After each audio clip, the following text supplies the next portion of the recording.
mga kapamilya, maraming salamat, VJ Ai. And now, dire-diretso tayo matapos ang contract signing with Miss Janine Gutierrez kasama ang ating mga ABS-CBN bosses. Dire-diretso tayo para sa ating Grand MediaCon. Kayo po ay nakatutok sa ating official YouTube channel ng Star Magic. Ako po si Jaiho. Huwag na nating patagalin. Kasama ang mga entertainment press, let's all welcome Janine Gutierrez. Hello! Congratulations and welcome to your Grand MediaCon, Janine. Ayan, samahan mo kami dito at agad-agad, batiin mo lahat ng nanonood sa atin. Yes, una sa lahat, hello po sa mga magigiting nating kaibigan from the press.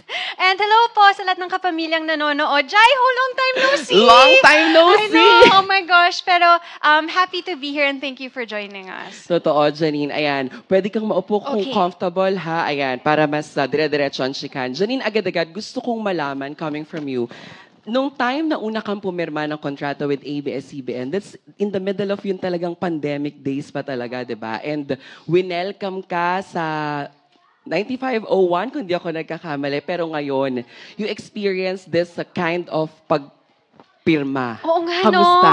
no? Oh my gosh, ngayon ko lang na-realize Diba? na yung unang contract signing ko Via pala. Zoom pa yung mga... It was in Rockwell. Sa Rockwell. Tapos, syempre, walang press. So, ngayon ko lang pala na-experience to. So, hi guys ulit. And it's exciting. And I'm so happy lang na, syempre, to be renewed with the Kapamilya Network. I'm so grateful to sign with the bosses. Syempre, iba yung talagang pinuntahan kanila and celebrate this special day with you. So, nakakatuwa. Congratulations Thank ulit sa'yo. you. Siyempre, ang dirty linen, aminin naman natin, parang dito, nakita talaga ng lahat ng mga nanunood na parang Janine Gutierrez is magaling na artista. Mata-mata acting kayo. Di ba yun lagi nababasa natin sa social media? Na-pressure ka ba? Kasi syempre, di ba, na-shoot nyo naman na yun. Tapos syempre, yung mga ibang ipapalabas pa lang. Di ba? Parang, ay, baka mamaya, iba yung nagawa ko doon. Yes. Meron talagang certain pressure yung Dirty Linen kasi ramdam ko na talagang malaking project siya. Tapos bigatin lahat ng mga ka-eksena ko. Siguro for the first few weeks talagang pati kila Sir Joel Torre, John Arcilla, Miss Janice de Belen, nasa starstruck ako. So, luckily, grabe yung guidance ng mga director and it was such a fun set. So, ayun, yun na lang yung iniisip ko kesa yung pressure masyado. Kaya sa intindihin ng kangaragan, mas dun tayo Yes. sa ikagaganda na palabas. Janine, maraming Yes. salamat. Thank you. I'll proceed to our friends from the press. Na now we have Sir June Lalin for our first question. Yan, Janine. Hi, Tito Ju! Yeah, congratulations. Thank you yan. po. Sobrang happy. Siyempre, second contract mo to, ang bilis ng panahon. Oo nga po eh. At ang daming nangyari sa'yo. Actually, Ikaw ba mismo nagugulat? Na-shock ka ba na ang bilis, ang daming projects? Yes, opo. Tsaka kanina po nung naghahanda ako para pumunta dito, parang sobrang surreal lang na papirma na ako ng pangalawang kontrata ko with ABS-CBN kasi parang dati it was just something that I was looking forward to and now parang ramdam na ramdam ko talaga na kapamilya ako to be signing a second contract. So, grateful lang po talaga, Tito June. Yan. Siyempre, nung una talagang, kasi ang daming offer na sa'yo noon pa. Pero late kang pumasok sa showbiz. Pero ngayon na ang daming blessings, ang daming shows napansin. Siyempre, may mga award ka na, nominated ka pa sa mga ibang award na giving bodies, di ba?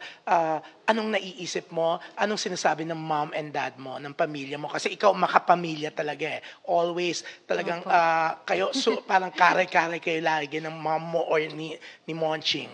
Oo nga, absent ako kay Tita Annabel. Happy birthday po, Gusto mo Tita ba sabihin ko Annabel. yung dialogue niya sa'yo? Ano ko, sorry. Kasi naman, tinawagan ko naman po siya. Pero, syempre, malaking inspirasyon po talaga yung pamilya. Ate po kasi ako eh, so lahat po ng mga desisyon ko talagang iniisip ko kung paano ko makakatulong sa mga kapatid ko, sa family, di ba, ganyan naman tayong mga Pinoy. Whether we like it or not, di ba, talagang tulong-tulong tayo. And grateful ako na sobra din ang suporta ng family ko. Pati sa mga maliliit na bagay katulad ng si Mama, hindi yan nakamiss ng episode ng Dirty Linen. Gusto niya akong suhulan para bigyan ko ng spoilers, pero hindi ko sinasabi talaga? kung sinong Oo. mamamatay. So, nagpapasalamat din talaga ako sa pamilya ko. Oo, grabe rin yung Dirty Linen. Kasi na umaba ng umaba, di ba? Oo. Oo. Pero yun, matulungin ka rin kasi sa pamilya mo, di ba? Ang unang dahilan kung bakit nag-artista ka, gusto mong tumulong para mapagamot yung yaya nyo, di ba? Tama? Of Oo. course, And the rest is history kasi ang bongga, mas marami ka na rin natutulungan for sure. Thank you po. Nakakatuwa kasi nakita ko po may VTR si Yaya Pat kanina. So, Nice. parang full circle na dati pangarap lang din niya to para sa akin at ako gusto ko namang ding maka-contribute. So, ngayon, parang full circle moment lang na pati siya kasama sa contract signing ko in a way. Yan. It's so good. And congratulations, yan. And syempre, Thank good you luck. po. Sana mas maganda pa sa mga Marry Me, Marry You, Dirty Linen, ang mga susunod mong show. Yan. Thank you, po. DJ Jaiho. Salamat, Thank Tito you. Jun Lalin. Oh, grabe, di ba? Para talagang chikahan lang. Oo nga. Nagulat diba? nga ako eh. Alam na alam ko naman yan, Tito June. Siyempre, ikaw pa ba? Ngayon, siyempre, susunod naman from Inquirer.net, we have Hannah Mallorca.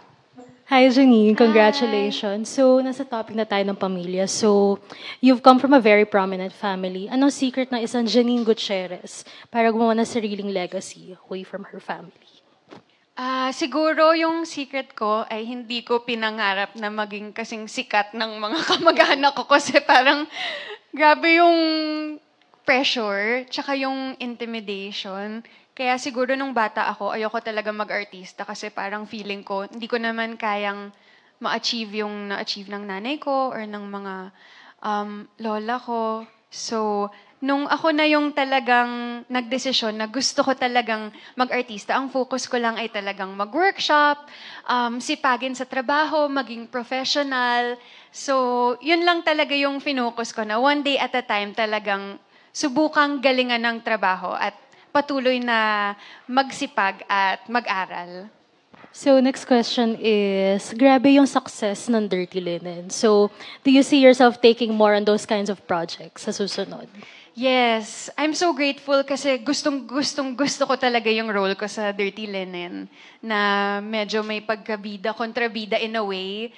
And gusto ko yung mga role na ganun yung character, yung matapang, yung hindi lang susuko. Kasi syempre kailangan natin ng ganung klaseng inspirasyon at yun din yung hinahanap ko sa mga pinapanood ko. So hopefully, well, I'm assured naman and sa caliber ng mga kwento natin dito sa ABS-CBN and of course sa Dreamscape family ko, which I'm so grateful for. Sir Dea, thank you po. I look forward to any role na i-offer nila sa akin kasi siguradong maganda. Thank you and congratulations Thank you ulit. po. Salamat, Hannah. Thank you so much from Inquirer.net. Susunod from ABS-CBN News, Josiah Antonio. Wala nang mic, Josiah. Charing. Ayan, Josiah. And hi, Janine. We've talked about this before and Dirty Linen. Do you think na nakamit ng mga Team Lesback yung hostisya sa finale?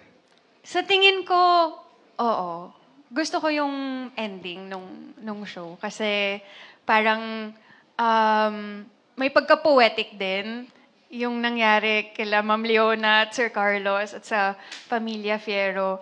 At yun, iniisip ko pa rin na sana masaya yung mga Avengers kung nasaan man sila ngayon. Ayun, next na lang is, marami rin naging allocates yung Dirty Linen since it ended. Ano masasabi mo na grabe yung international recognition, especially sa Content Asia Awards recently?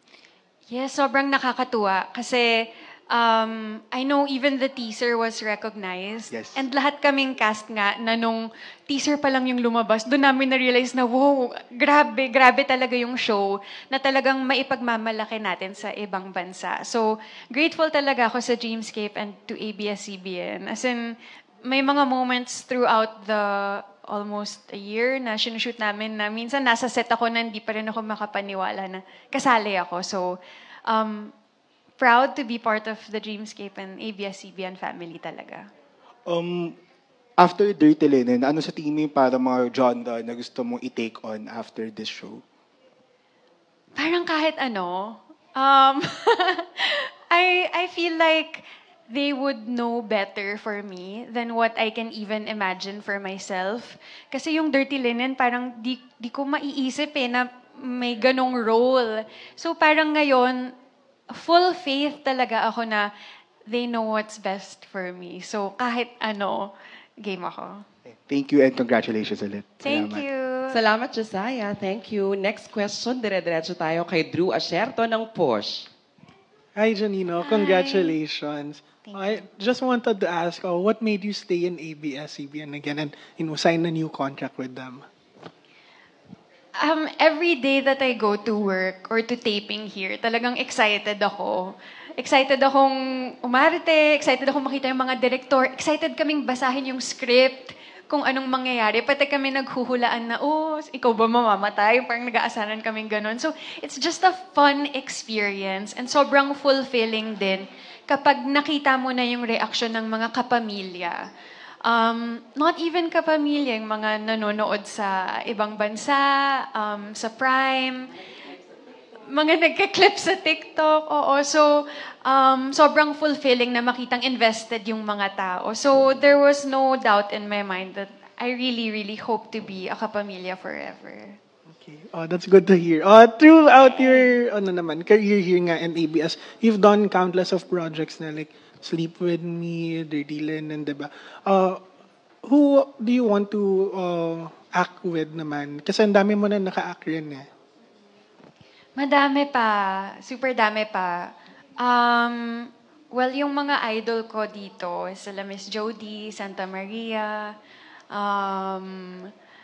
Iza, Angel Luxin, Ann Curtis, yan yung mga idol ko. Of course, the icons, mga Miss Maricel Soriano, those are my idols na I hope to get to work with dito. Okay, that's it. Thank you. Congrats. Thank you. Salamat. Maraming thank you po kay Drew. Ayan, from Push naman siya. Now, syempre, photo op tayo. Thank you, Janine. And Oh my gosh! congratulations! Photo op tayo dito. Ayan, grabe. Napakabilis ng mga oras. Pero yan, solo muna si Janine, guys. Center, then left and right. Again, Janine, congratulations for your new contract. And of course, sa mga nanonood po sa atin via our official Star Magic YouTube channel, salamat po sa inyo, kapamilya. Sana nag-enjoy kayo at yung mga nagpapadala ng mga katanungan, comments, gumagamit ng hashtag SolidKapamilya2023 and hashtag SolidKapamilya Janine. Abangan nyo po. Meron pa tayong mga ida-drop na videos ng mga favorite Kapamilya stars ninyo sa ating Star Magic YouTube channel. Ako po si Jaiho kasama si VJ Ai. Bye! Thank you, Janine!